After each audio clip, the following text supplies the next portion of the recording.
There is something called as a genius in a human being. There is a competence here which is capable of what nature did over 1,000,000 years, like that, over the afternoon. If the necessary striving is there, you can make it into your conscious process. If you set up the necessary situation, success is an assured thing for that person.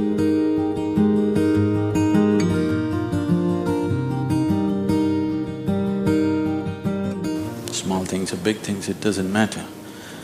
In every single act, a human being longs to be successful. Life is an infinite number of doorways. If you're very diligent, you will open a few of them. If you're brilliant, you'll open many of them. But if you're truly vibrant, then they will open for you. The process of being successful becomes so complex for people that why they're working towards it is generally completely forgotten, and they will start evolving concepts of success, all kinds of concepts. What is being successful? I would like to… Can I tell you a joke? You're looking so serious.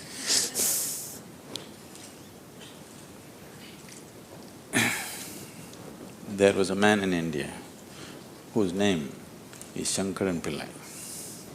Okay? It's like John Smith.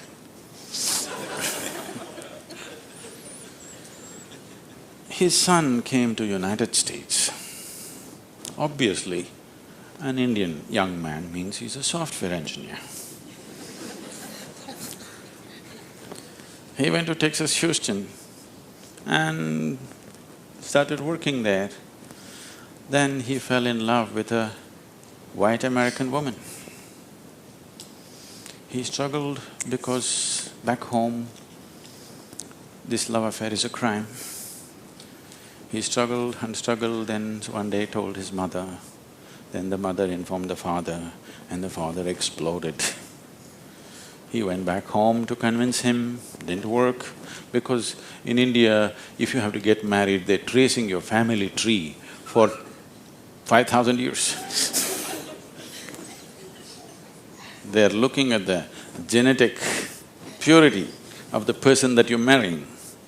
So somebody from somewhere else, a white woman from America, how can you marry her? What do we know about her genetics? Where does she come from? What is her lineage? Da, da, da. So no way to convince, he came back. And of course, when he came back again, he fell in love and they went ahead. Then the father disowned. Shankaran Pillai just disowned his son, I have nothing to do with you. But years went by and they had a boy. And the boy's picture from the day he was born, it was on the Facebook, and the wife sticks it in his face, and the little baby, and it is growing up every day and all the things. Slowly, you have disowned the son, but the grandson is a different matter. Slowly, within a matter of 1-2 years, he completely fell in love with this little baby that he has not seen. Things happened and people started coming from America, those who were traveling. Oh, you must see your grandson. You not seen him? Oh, you must see him, this is the fruit of your life. Slowly it caught him. Then he decided he's not going to see his son's face. He'll come to America and only see the grandson's face.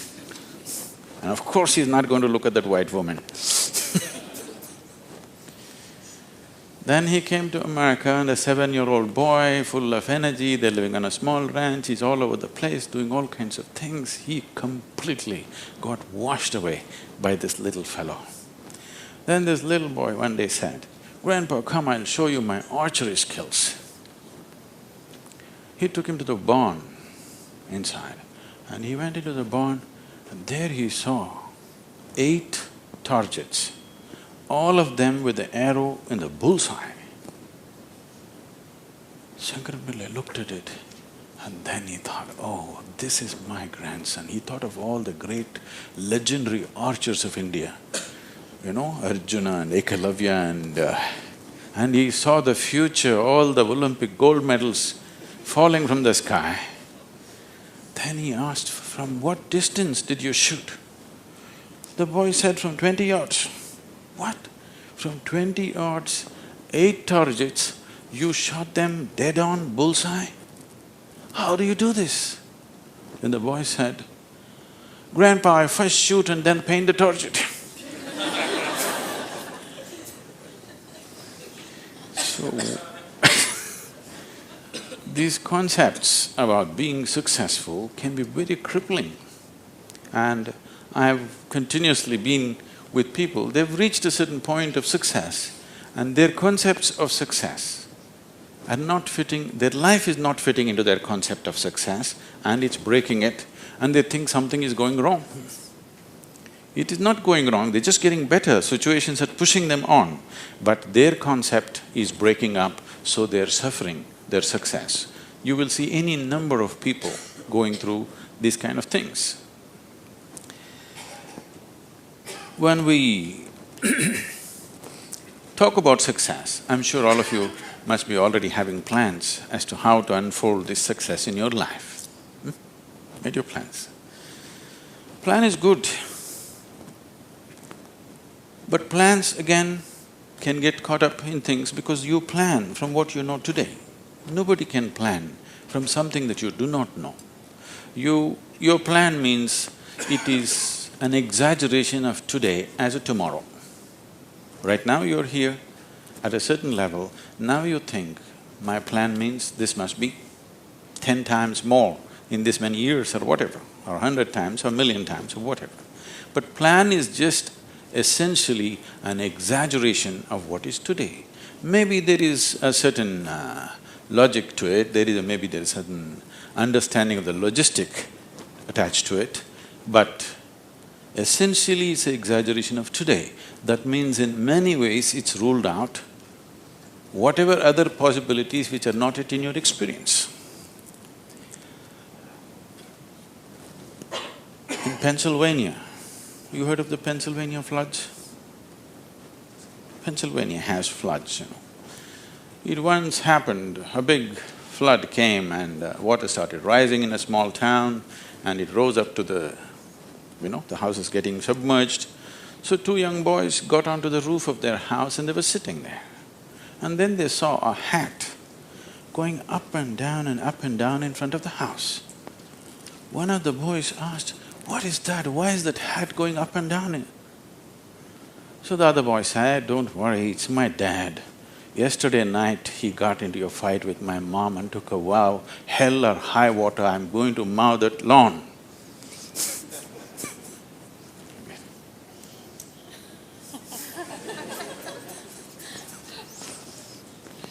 So, plans can be debilitating. It's good to have a plan, but it's more important that you have a purpose. If you have a purpose, plans will evolve, things will happen, plans will fall apart, new things will come up. Whatever has to happen will happen. If you hold on to a certain purpose, other things will just serve that purpose. But if you are very committed to a plan as such, then plan can become a blueprint for restriction. It is also a possibility. It's all right to hold a plan, but you must hold a plan at a certain distance. You shouldn't get identified with the plan. The process of success. See, essentially success is a desire in every human being. You can put some fire into it and make it your passion. But if it becomes a need within you, that you must be successful, otherwise you will suffer, then you are heading for a problem, a serious problem. Our passions can turn into poison if we start becoming resentful for the non-fulfillment of those passions.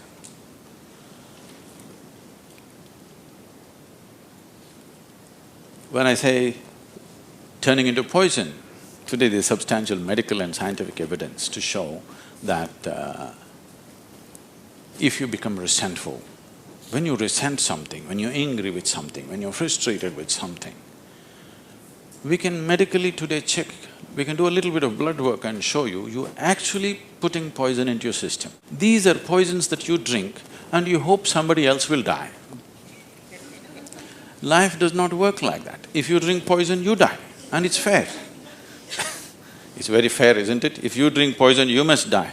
I drink poison, I want him to die. It doesn't work like that.